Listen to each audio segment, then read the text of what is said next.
Naroon dito na naman tayo sa another episode ng ating vlog sa Badong Aratilis po.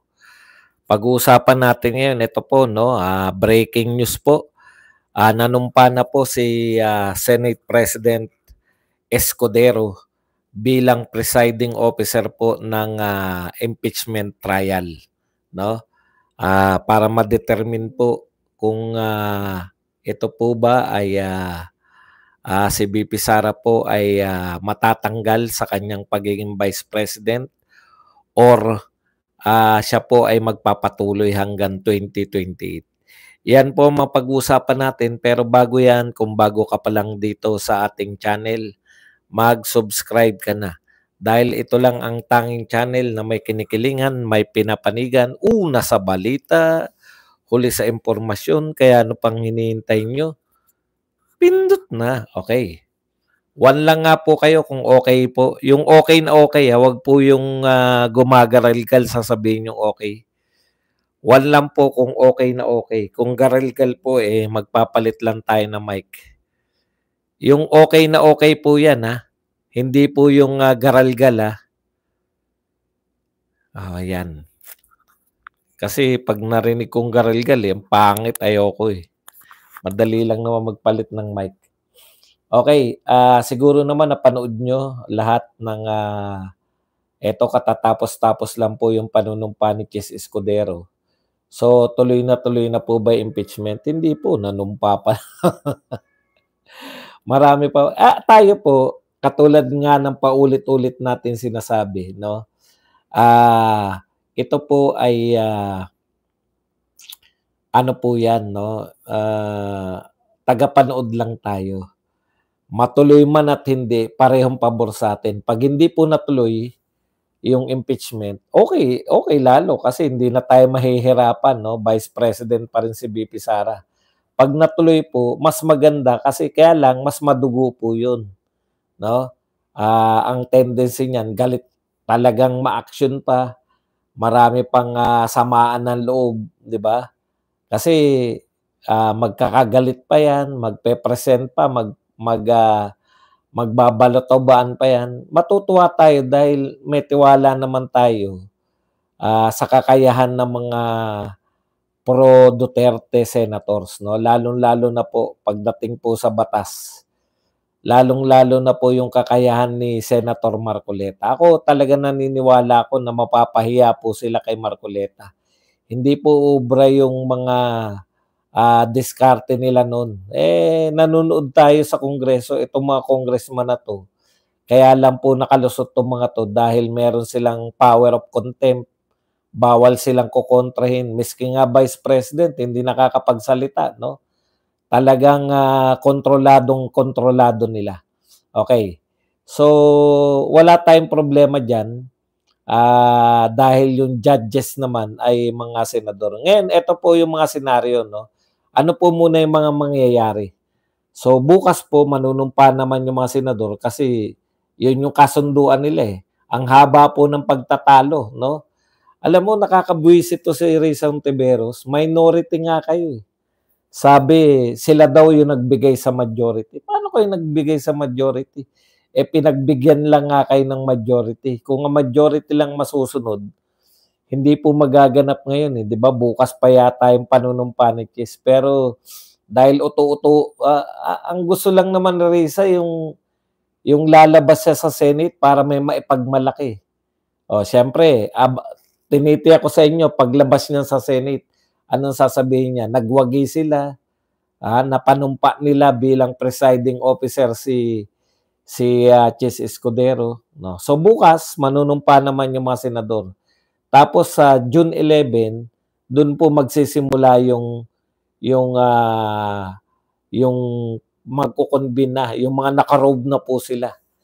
Tapos, so magbibigay po, ihahain po ng, ewan ko kung sila magbabasa yung mga senador o gagayahin nila yung sa US na yung mga congressman yung magbabasa ng kanilang articles of impeachment. Pero madugo pa po bukas yan. Nakinikinita ko pa po bukas kasi hindi pa naman po napag-uusapan yung mga usapin. Halimbawa po, Ngayon pa lang may alam tayo. Alam na natin na si Senator Bato. Kaya nga naggugulangan pa no. Netong pagbalik nila ng gabi, naggugulangan pa po na palusutan pa. Okay. So bukas po, dahil manunumpa pa lang naman sila, hindi pa magkukonvene yung korte, yun yung kasunduan nila. So hindi pa po sila impeachment court. So may resolution pa po na ihahain si Robin Padilla at saka si Bato. Alam na natin na may pinapipirmahan siyang resolution. Depende po yun sa nakapirma, pero kung isasalang po yan, kinakailangan nilang pag-usapan. So pagdidebatihan, ang laman naman ng kanilang proposition, ng kanilang resolution, ay wag nang ibasura na. No? Basta ganun. Hindi natin nakikita pa. Wala ko ideya kung ano yung laman mismo. No? Pero ang tingin ko, ibabasura na nila dahil ang pwede nilang makatwiran dyan, kapos na sa oras di ba? Dahil tignan po ninyo halimbawa sa 11. Halimbawa po sa 11 nagbigay po nasimula na nila. So bibigay po nila yung kay BP Sara, yung articles of impeachment o yung reklamo sa kanya. Si BP Sara naman po bibigyan nila ng 10 araw para pag-aralan yung reklamo sa kanya. So pagkatapos po ng 10 araw, June 21 na. So ilang araw na lang po hanggang June 30. Hindi po matatapos Maski po yung prosecution, sinasabi po nila na hindi po nila matatapos yung prosecution. Okay.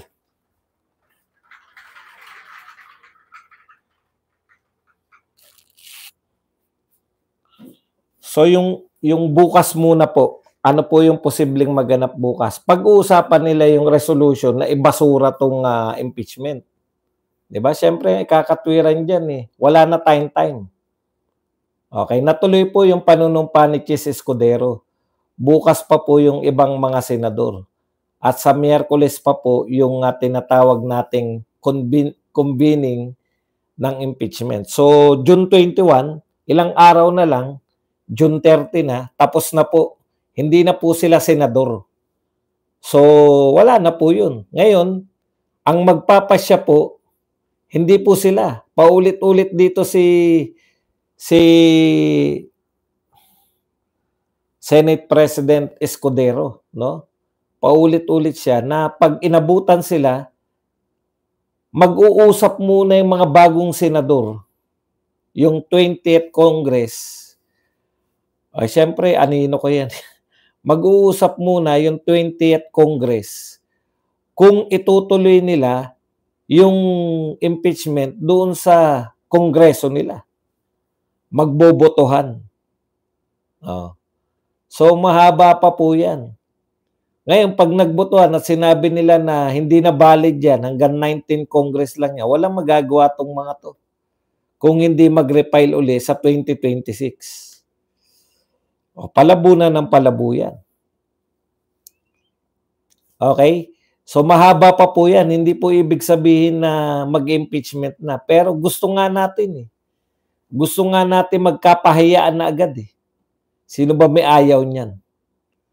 Di ba? Okay. Ngayon, panay debate po yan. Masisihan po tayo kanina. Antok na ako kanina. Hindi ako nakatulog dahil sa pag-abang kung ano na yung mangyari. Yung mga adik po sa politika, katulad ng inyong lingkod, yan, tuwan-tuwa na ka. Mag-addict na naman kami sa impeachment niyan. Okay. Basta ang importante, meron po tayong numero. Matuloy man yung impeachment, kasi hindi po nila matatapos ngayon O baka pagdating po, simula pa lang po ng 20th Congress, wala na ngayon. Banggitin lang po natin yung mga ibang pinoint out dito. Maganda po yung sinabi, no? Pahiya po itong mga to kay Senator Bato. Pakinggan lang po natin, saglit lang po to, wala pang 1 minuto tong sinabi ni Senator Bato. Para lang po magkaroon kayo ng ideya. Sana na hindi na tayo magkakagulo sa Pilipinas. Hindi tayo magkawatak-watak. At yung mga nagyayabang dyan, na sabi nila, gusto daw ng taong bayan, na ito ay talagang magkakaroon na kagad ng impeachment, taong bayan, ginagamit. Teka muna. Yung ano muna, yung sinasabi muna na gusto na niya, wag na magkawatak-watak. So ito po, sa sinabi po ni Senator Bato, ang ibig niya sabihin, itong impeachment kay BP Sara, magiging dahilan po to ng pagkakawatak-watak eh. Totoo naman yan.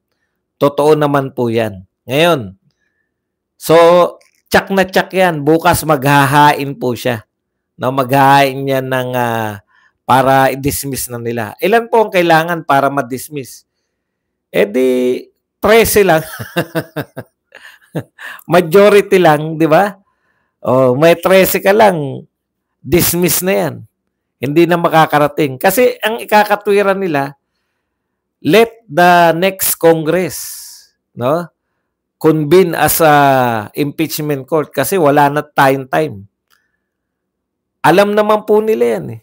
Yun lang po magiging katwiran eh. Tatanungin lang yung minority, sa tingin nyo ba kaya yan ng ilang araw lang from June 21 to June 30?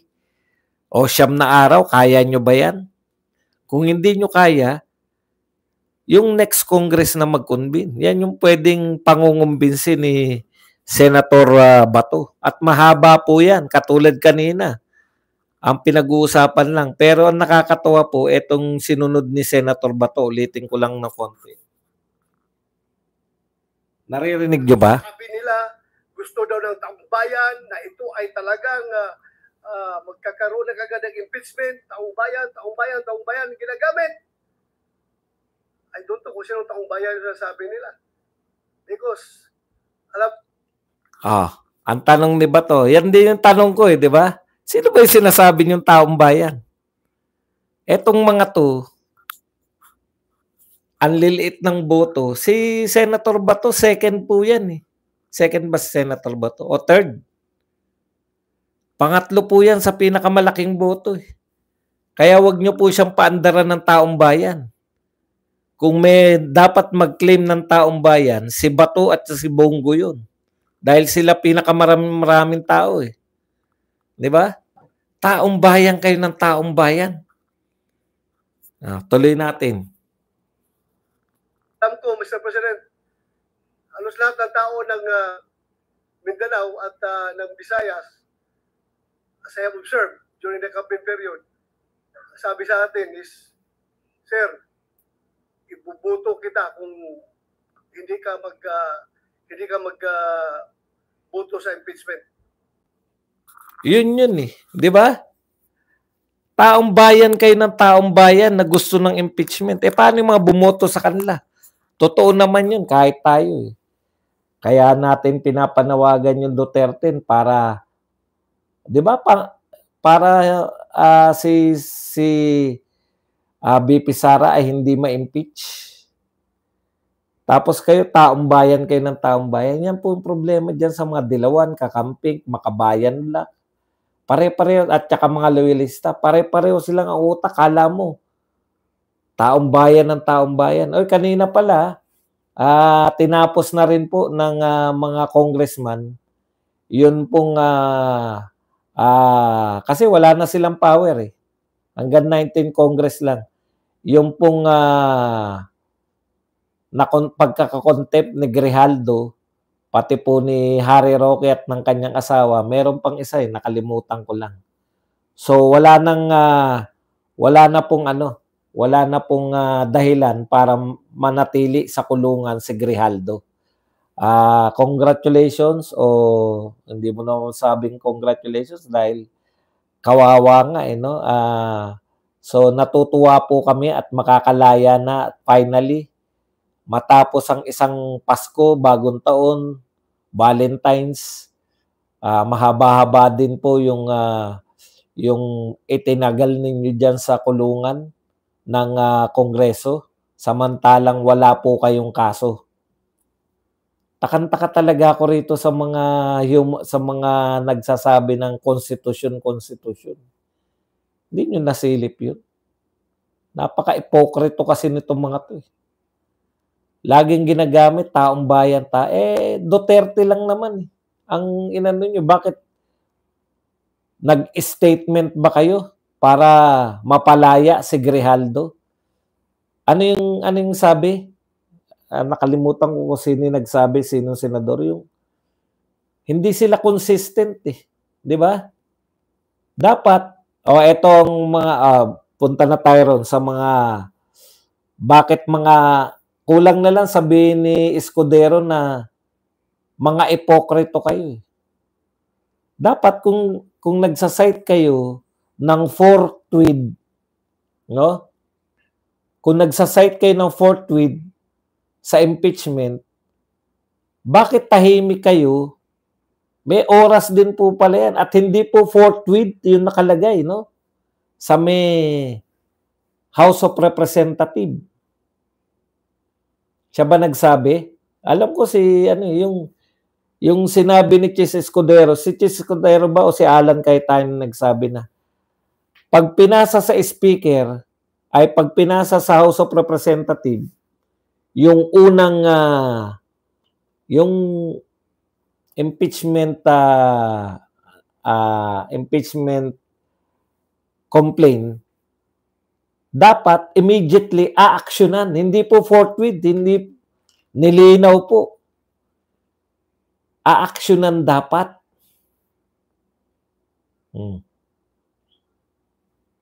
Hindi si Escudero to, immediately, di ba? O ngayon, gaano ka-ipokrito to sila Risa Ontiveros at saka itong mga taga-Ateneo, Adamson, UST, Letran, San Beda. Wag po kayo, kala nyo mga universidad, di ba? Feeling nyo parang, uy, lahat na ng mga academics, hindi po. Mga pari lang po yan. Mga pari po ang mga pinuno niyan, eh. Mga pari po may-ari ng eskwela na yan. Kaparean lang po yung kalaban natin. Ngayon, yun nga yung tanong, eh. Malinaw po kung talaga kayong mahilig kayo sa sumunod sa batas. Yung ginagawa nyong pagmamadali ngayon ay nakalagay sa batas. Ang linaw ng tanong, eh. Bakit hindi kayo kumikibo? Bakit ngayon lang kayo kumibo? Bakit hindi kayo kumikibo noong dinilay yan ni Speaker o ng House of Representatives, hindi ibinigay? Wag po kayong palinlang na ito kalaban natin yung mga universidad sa Pilipinas. Hindi po. Mga pari lang po yung kalaban natin. Sila po may-ari niyan, eh. Okay. Bakit po hindi nyo minadali yung mga House of Representatives? May bilang pala yan. Within 10 days dapat. Naka-speaker na. Within 10 days na ipasa na ni speaker dun sa committee na kung kanino niya ipapasa yun. Nagawa ba yun? Hindi po nagawa yun. Pero nagdadaldal ba sila? Nag-ingay ba sila? Hindi rin sila nag-ingay. Maganda yung mga pinunto ni Chis, eh. Bakit ngayon lang kayo umaangal? Nung dinilay ko to, ginawa kong June 2, imagine ninyo. Sabi nga ni Chis, eh, magkakaroon tayo ng problema dahil isinampa na yan ni BP Sara sa Supreme Court, eh. Mayroon pong question sa Supreme Court hinggil po dyan sa 1-year ban. Kayong mga maiingay, bakit hindi nyo iningay na yung unang impeachment complaint, dapat inaksyonan nila? Nung hindi nila inaksyonan, biruin nyo, ika-4, kaya yan, usapin pa ng Supreme Court yan, eh.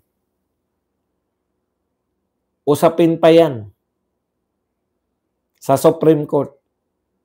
Total, mahilig kayo sa sinisistema nyo kami. One way kayo mga katropa ni Risa Ontiveros. One way lang kayo tumingin, yan sila Dilima, kala mo ang gagaling. Makikita natin ang galing nyo.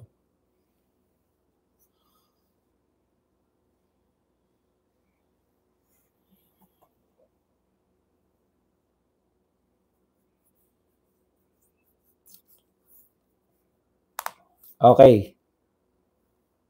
Immediately, hindi po forthwith ha, immediately.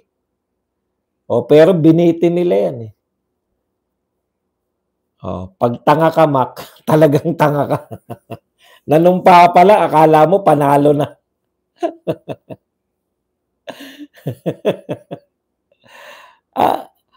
Mahirap talaga pag mga mahihina kukote, no? Nanumpa pa lang si Chis Escudero, akala nila panalo na sila.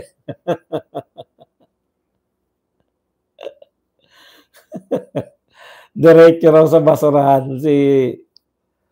Bukas, huwag kayong mag-alala. May action niyan bukas. Walang iyakan, Mac, ha?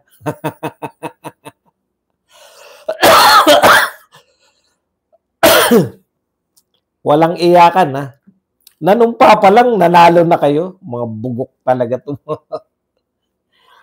Hirap po kasi, ayan, tapos ulit-ulitin lang nila. Hirap po talaga yung mga mahina kukote kausap, no? Nanumpa pa lang, eh. Panalo na sila.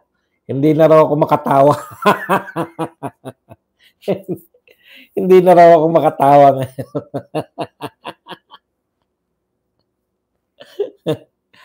Mr. Virgo, wala ka kay Mac. Masarap kausap si Mac kaysa sa'yo. Alam niyo yung nanumpa pa lang si Chis?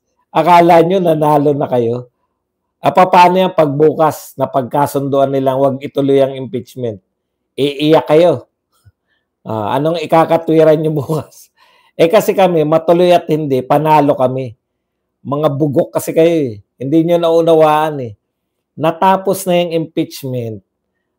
Nanalo na kami nung nanalo kami sa 2025 senatorial election. Ganon ka-importante yun. Pero dahil hindi nyo maisip yan, ang utak nyo kasi pang ano lang kayo. Alam niyo yan, pang ano lang yan, pang malapitan lang. Hindi nyo kaya mag-isip ng beyond one day. Yung naganap lang ngayon. Nag-effort pa raw na gumawa na resolution. Hindi ka talaga nanonood. Hindi mo ba naintindihan? Kaya hindi pumayag si Bato. Ito papaliwanag ko na sa inyo. Pinipilit ni nung dalawa ni Risa Ontiveros tsaka nito ni Pimentel na bukas pag nanumpa magkukonbin na. Hindi pumayag si Bato. Alam mo Mac kung bakit hindi pumayag? Isasalang nila yung resolution bukas. Hindi mo naintindihan yun, no? May numero kami, Mac. Ikaw ang hindi ka makaintindi. Gusto mo isa-isahin ko sa'yo kung bakit hindi ma-impeach si BP Sara? Dahil kami ay mayroong mga numero. Okay. Balikan na natin, no? Ano pa? Yun na nga. Parang sinabi na napaka-ipokrito. Ikalawa, ako rin meron din akong pagka-ipokrito dyan, eh. Yung kay Chis Escudero yun, di ba? Tsaka kay isa pa yung tanong naman ni Cayetano. Ang sinasabi ni Cayetano, paano pag ni-raise yung usapin ng first impeachment? So may usapin pa. Alam niyo yun? May usapin pa yung first impeachment. Hindi na alam ni Mac yan. Malilito na yan. Huwag niyo nang paproblemahin si Mac.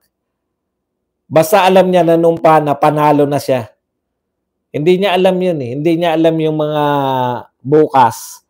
Hindi niya alam bakit Miyerkules pa magkukonvene. Yun ang gusto talaga ni Pimentel at saka ni Risa Ontiveros. Kung bukas manunumpa, tuloy na sa impeachment court. Pero hindi pumayag si Bato. Hindi pumayag si Villanueva. Hindi pumayag si Cayetano. Bakit hindi sila pumayag? may mga reserba pang pag-uusapan. Ano-ano yan? Si Robin, nag-file na ng resolution. Nauna na si Robin eh. So, hindi pwedeng hindi talakayin yan dahil ang resolution ni Robin tungkol sa impeachment. Ikalawa, yung tinatanong ni Cayetano, paano pag question tayo tungkol sa first impeachment? Paano yung pag question yung 1-year ban? Kasi kinwestiyon na yan ni BP Sara eh, sa Supreme Court.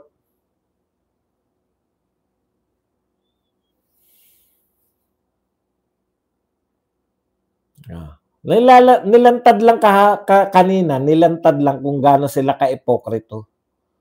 Yan, may binabanggit ni Risa Ontiveros. Mabuti naman at kinote mo, Risa Ontiveros.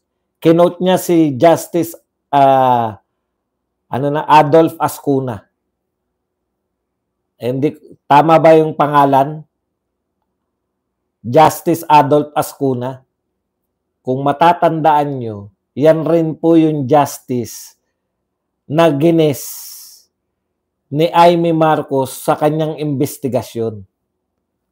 Bakit natatrap to si Risa Ontiveros? Bakit siya ipokrito? Si Adolf Ascuna, tama yun, sinabi niya na dapat mag-proceed agad. Yan yung si Adolf Ascuna pala nagsulat nun, nung fourth with. So pinaliwanag niya mag-proceed agad. Ngayon, ang tanong ko sa iyo, bakit selective? Bakit selective ang pagko-quote ninyo kay Adolf Ascuna? Bakit nung sinabi ni Adolf Ascuna, sabi nyo, ayon kay Adolf Ascuna, dapat mag-proceed agad sa impeachment trial. Pero eto tanong ko, sinabi rin ni Adolf Ascuna, yung same person na kinukot mo ngayon, Risa Ontiveros, yan din yung nagsabi na illegal yung pagkakahuli kay Tatay Digong. Bakit? Sa ICC, ayon sa batas ng ICC, kasi kinikilala niya yung ICC. Di ba? Sa ICC, sabi ni Ascuna, pag dinakip mo yung tao na merong warrant of arrest ng ICC, dapat dalhin mo sa local court. Hindi dinala si Tatay Digong sa local court. Kaya illegal yung pagkaka-aresto kay Tatay Digong. Bakit hindi ini-ignore nyo yun, Risa Ontiveros? Ibig sabihin, yung sinasabi ni Ascuna bilang mahusay na Supreme Court Justice, depende. Pag pumapabor siya sa Duterte, dehin bokiki kayo. Hindi nyo siya iniintindi. Pero pag pabor sa inyo, same tao to si Ascuna rin to Si Adolf Ascuna, pag pabor sa inyo, ginagamit nyo siya. Pero pag pabor sa Duterte, bawal siyang gamitin. Ganyan kayo ka-ipokrito. Di ba? Ganyan kayo ka-ipokrito. Isang tao yun. Naniniwala kayo kay Ascuna, kinukot nyo siya, pag pabor sa inyo yung argumento niya. Pero pag pabor sa ang argumento niya sa mga Duterte, tahimik lang kayo. Dapat consistent. Yun yung sinasabi ni Chis Escudero. Dapat consistent kayo. Pag sinabi niyong forthwith ay agad-agad, mas lalong agad-agad yung immediately. Yun yung sinabi ng Constitution sa pagtanggap ng House of Representatives, immediately, may action agad dapat. Daling kagad kay Speaker. Si Speaker, daling kagad sa komite. Kung anong komite yung pagdadala niya.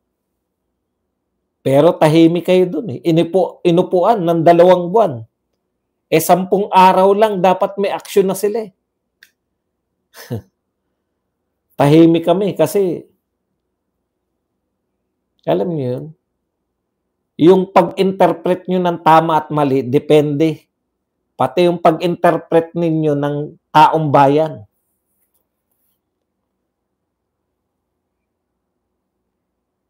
Talaga? Si Cayetano nagsabi. Para hindi naman ako makapaniwala. Narinig ko po eh.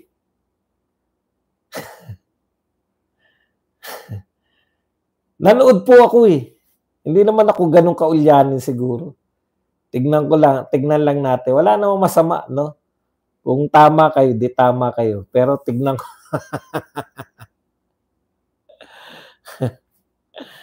Oh, Mac, ako na umiiyak ngayon.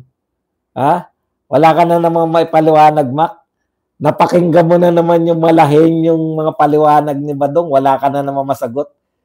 Ano na nga yung sinasabi ng mga loyalista? Pag wala na may sagot, iiyak na yan si Badong. Ayun. Huwag ka iiyak. Oh. Ano lang nila eh, di ba? Kanina, yabang niya, haba ng wordings niya eh. Sabi niya, nanumpa na si Escudero, ano na, Badong. O ngayon, nung matapos ako makapagpaliwanag, kala nyo kaya nilang sagutin yung mga paliwanag ko? Hindi. Ano lang ang sasabihin nila? Huwag kang iiyak. Balik sa dati, di ba? Huwag kang iiyak. Ganun talaga eh. Iiyak na yan si Badong. Ba't ka umiiyak, Badong? Variation lang. Pati pati verb, ang purol eh, no? Huwag kang, baguhin niyo naman. Huwag kang magluluksa. Huwag kang paniiyak lang eh. Napakasimple kasi, no? Napakasimple, pati bokabularyo nila, napakasimple. Iiyak na yan. Huwag kang umiiyak. Bito umiiyak ka.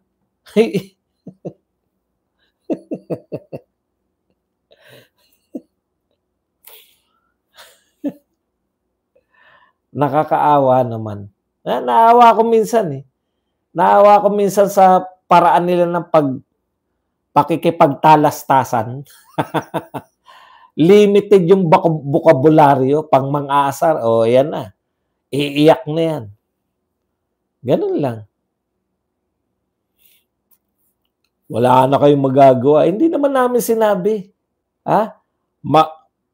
Pipigilan namin para maasar ka. Pag hindi namin napigilan, maaasar ka pa rin. Dahil si Marcoleta, aasarin kayo. Talong-talo kayo.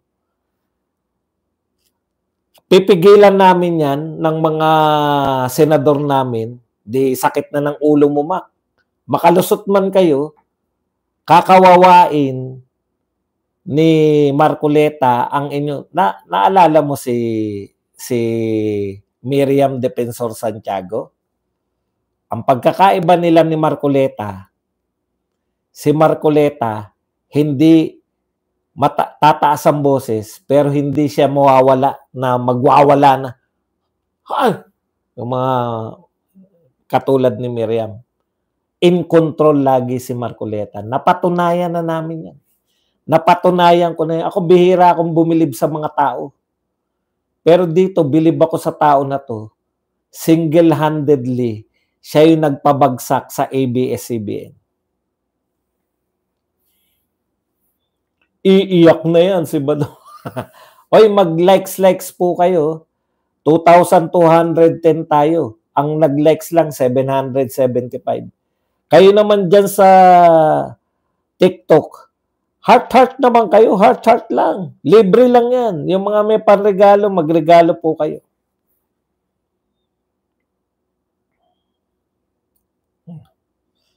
Kaya, huwag kayong mag-alala. Bukas pa yan. Alam mo, mahina ka talaga bumasa ng sitwasyon eh. Hindi nga sila pumayag na mag-convene eh. Hindi mo ba naintindihan kung sino nanalo ngayon? Ayan, yung panunumpa ni Chis Escudero para lang matuwa yung mga katulad mo. Natutuwa ka na, di ba? Utu-utu ka kasi. Inutulang kayo ni Chis Escudero. Kasi nagrarally na eh.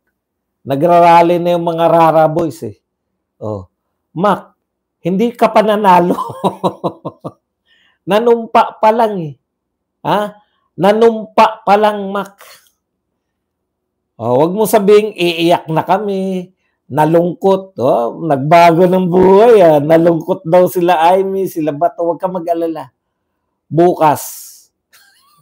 magdadalamhati ka. O, dumadami na, Mac, ha? Di ba? Dumadami na yung bokabularya mo. May nalulungkot ka na ngayon. Magdadalamhati, pighati, yung mga ganun. Para pagbalik mo rin sa mga tinatambayan mo mga loyalista, ano ka na, Mac? Pucha, talino na ni Mac, ha? Nagbabad ako kay Badong. Ganun talaga yun. Tuturuan kita ng mga tuturuan kita ng mga bokabularyo. Hindi lang iyak. Para nag-improve ka rin. Kaya pagbalik mo ron bukas, pucha, tindi ng improvement mo. 2 araw ka lang tumambay kay Badong. Mag-live ka bukas. Mac, siguro natsatsamba mo lang ako na nagla-live ako. Alam mo, Mac, hanap buhay ko to. Hanap buhay. Gusto mo mag-live pa ako habang naka-live yung mga senador, eh. Pinaglalaro. Bukas, Mac, sahog ulo. Anya si Rita. Teka lang muna. Tignan natin. Baka meron pa tayo nakakalimutan. Bago tayo pumalaot sa question and answer portion. Ayan, si Ontiveros, muntik na mapatulan, no? Nanumpa na.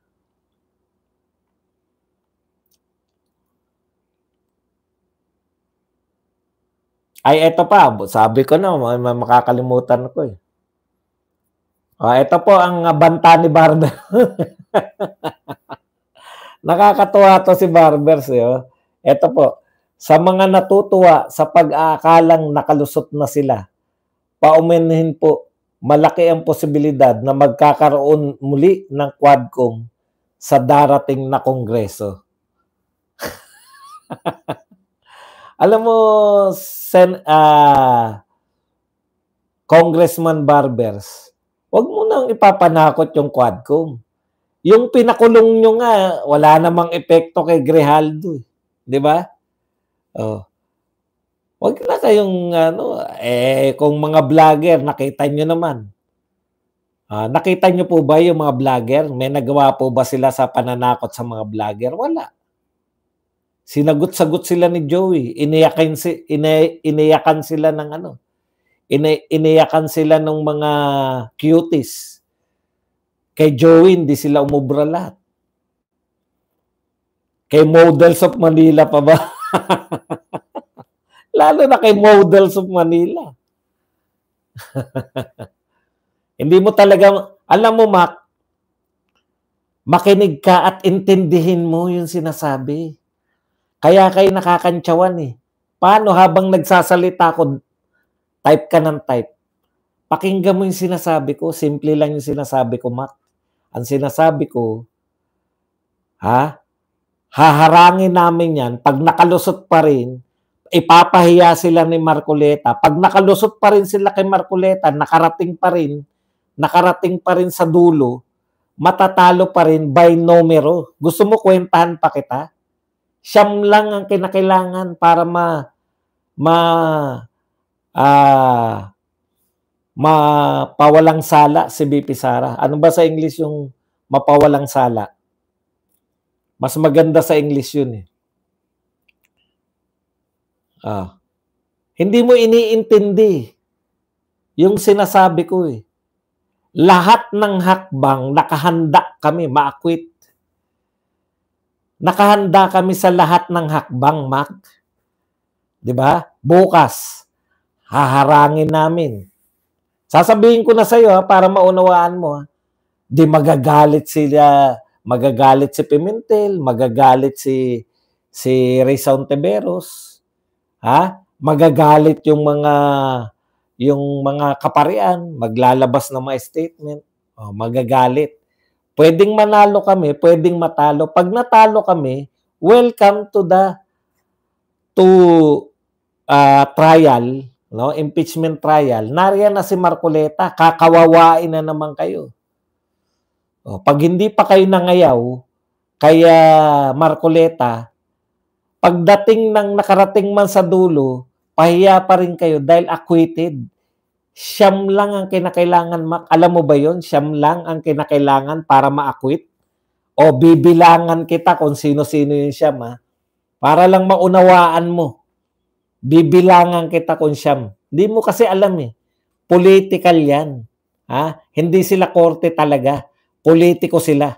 Sino yung siyam na mag-a-acquit kay BP Sara pag nakarating ng, pag kinawawa sila ni Marcoleta, bugbog sarado na sila, makikinig sila kay Chis Escudero, sasabihin ni Chis Escudero, acquitted.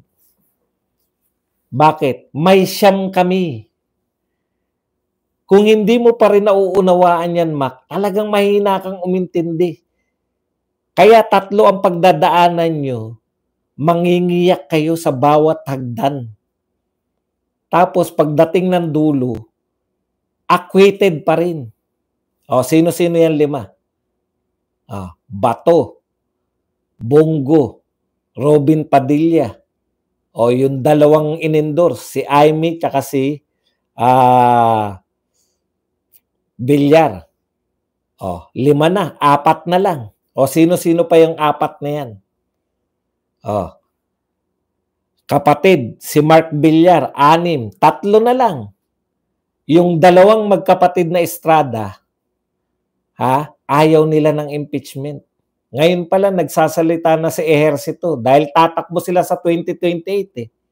Ulitin ko, tatakbo sila sa 2028. Senador uli. Ngayon pala nagsasabi na si Ejercito. Hindi kasi tinuloy ni BBM eh. 2. Isa na lang. Yung 2 Ejercito, isa na lang, Mac. 2 Cayetano pa. 10 na, Mac. O, yung Subiri Black pa. Bakit si Subiri boboto? Obvious ba? Nagalit si Subiri sa ginawa sa kanya? Naintindihan mo na, Mac? O,